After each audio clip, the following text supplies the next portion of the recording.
स्वागत है आप सभी का शर्मिष्ठा एकेडमी में। मैं हूं आपका दोस्त रोहन और आज इस वीडियो के लेक्चर में मैं आप लोगों को खोरठा साहित्य की एक नाटक जिसका नाम है डाह के बारे में बताने वाला हूं। तो चलिए शुरू करते हैं।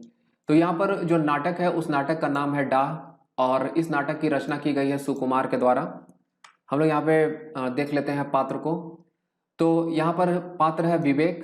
विवेक शेखर का बड़ा भाई है। उसके बाद हो गए शेखर जो कि विवेक के छोटे भाई हुए। वकील, पहले वकील का नाम है बख्शी और दूसरे वकील का नाम है गुप्ता। रेवती इंजीनियरिंग वर्क्स के मालिक का नाम है रेवती प्रसाद। विराट की पत्नी का नाम है भावना। विवेक की पत्नी का नाम है रचना। रेवती इंजीनियरिंग वर्कर्स के मैनेजर हैं, उनका नाम है ध्रुव सिंह। रेवती इंजीनियरिंग वर्कर्स के कर्मचारी है जिसका नाम है विराट और रेवती इंजीनियरिंग वर्कर्स के सुपरवाइजर का नाम है जग्गा। एक गांव में दो भाई रहते थे। एक गांव है और उस गांव में दो भाई रहते थे जिनका नाम शेखर और विवेक था। तो ये दोनों भाई थे, तो उसमें एक भाई का नाम था शेखर और एक दूसरे भाई का नाम था विवेक। विवेक की पत्नी का नाम रचना था। विवेक की जो पत्नी हुई उनका नाम था रचना और वह एक गृहिणी थी। और जो विवेक की जो पत्नी हुई जिनका नाम है रचना, वह एक हाउसवाइफ है। विवेक रेवती इंजीनियरिंग वर्कर्स नामक कंपनी में फोरमैन के पद पर कार्य करता था।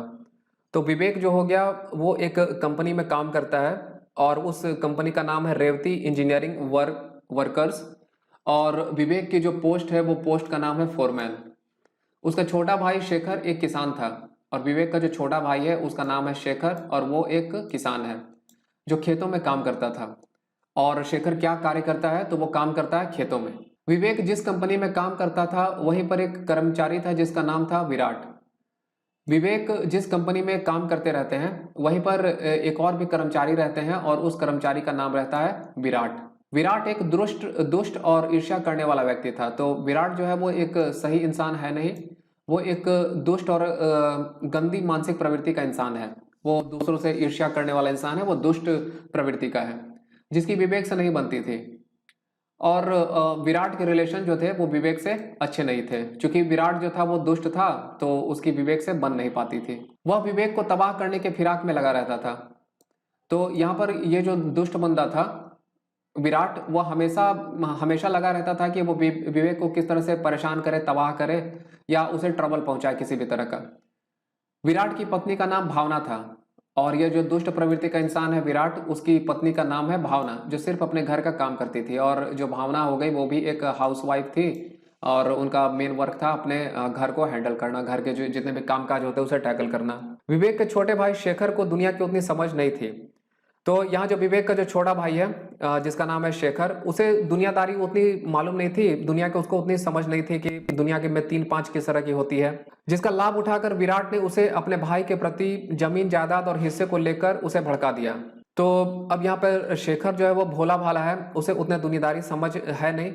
तो इसका लाभ उठाया विराट ने और लाभ उठाकर विराट ने शेखर को उसके अपने भाई, बड़े भाई के प्रति में भड़काया। जमीन जायदाद और उसके जो हिस्से हैं उसे लेकर उसे भड़का दिया। उसके मन में बहुत तरह की गलत गलत बातें डाल दी या फिर उसे बताया, उसे अपने भाई के प्रति उसने भड़काने का काम किया और उसके दिल में अपने भाई के प्रति नफरत के बीज बो दिए। और इस तरह से उसने नाना प्रकार की बातें शेखर को बताई, समझाई और शेखर के दिल में अपने भाई जिसका नाम है विवेक के प्रति नफरत को डाल दिया। एक दिन नफरत की आग में जलता हुआ शेखर अपने बड़े भाई विवेक के पास बंदूक लेकर पहुंचा।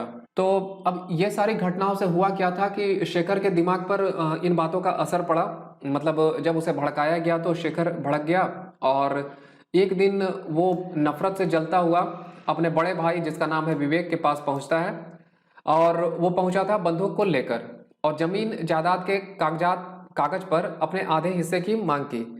और यहाँ पर शेखर ने जो भी जितने भी तरह के जो प्रॉपर्टी हैं, उस जमीन जायदाद हैं, उसके कागज पर अपने आधे हिस्से की मांग की अपने बड़े भाई से, विवेक से। इसी दौरान विराट भी वहीं मौजूद था। तो ये जब चीजें हो रही थी तो उसी जगह पर एक और शख्स मौजूद थे और वह शख्स का नाम था विराट। उसने अपने पिस्तौल से विवेक पर गोली चला दी। उसने क्या किया कि उसने अपने पास पिस्तौल को रखा था और विवेक पर गोली चला दी और इसके फलस्वरूप विवेक की मृत्यु हो गई। तो चूंकि इसने गोली को चला दी, गोली लग गई विवेक को और गोली लग जाने के कारण विवेक की मृत्यु हो जाती है तथा इल्जाम शेखर के सर पर आ गई और इसका जो इल्जाम आया वो आ गया शेखर के सर पे। इसका इल्जाम विराट के ऊपर आया नहीं। कोर्ट में मामले की सुनवाई के दौरान विराट की पत्नी भावना पिस्तौल को सबूत के तौर पर पेश करती है। तो अब यहाँ पर मामला पहुंच जाती है कोर्ट में। तो जब मामला पहुंच गए कोर्ट में तो वहां पर विराट की जो पत्नी थी जिसका नाम था भावना, वो पिस्तौल को लेकर जाती है और वहां पर सबूत के तौर पर दिखाती है, उसे सबूत के तौर पर दिखाती है पिस्तौल को। तो जिसके बाद शेखर को रिहा कर विराट को सजा दी जाती है। तो जब यहाँ पर पिस्तौल को सबूत के तौर पर दिखा दी जाती है तो शेखर को इसके बाद में रिहाई मिल गई और विराट को गिरफ्तार करके सजा दी जाती है। नाटक का अंत में विवेक की पत्नी रचना अपने देवर शेखर को एक कागज सौंपती है। जब ये नाटक एंड हो रही है तो उसके एंडिंग में जो विवेक की पत्नी है जिनका नाम है रचना, वो अपने देवर शेखर को एक कागज सौंप देती है, एक कागज को हैंड ओवर करती है जिसमें विवेक अपने हिस्से की सारी जमीन शेखर के नाम कर दिए होते हैं। और इस कागज में क्या लिखा रहता है कि जितनी भी प्रॉपर्टी थी वो सारी की सारी जमीन की जो प्रॉपर्टी है वो शेखर के नाम हो जाती है। यही थी नाटक डाह। अगर यह वीडियो आप लोग के लिए हेल्पफुल रहा हो तो इस वीडियो को लाइक करें, शेयर करें और इस चैनल पर अगर आप पहली बार आए हुए हैं तो कृपया इस चैनल को सब्सक्राइब कर लीजिए।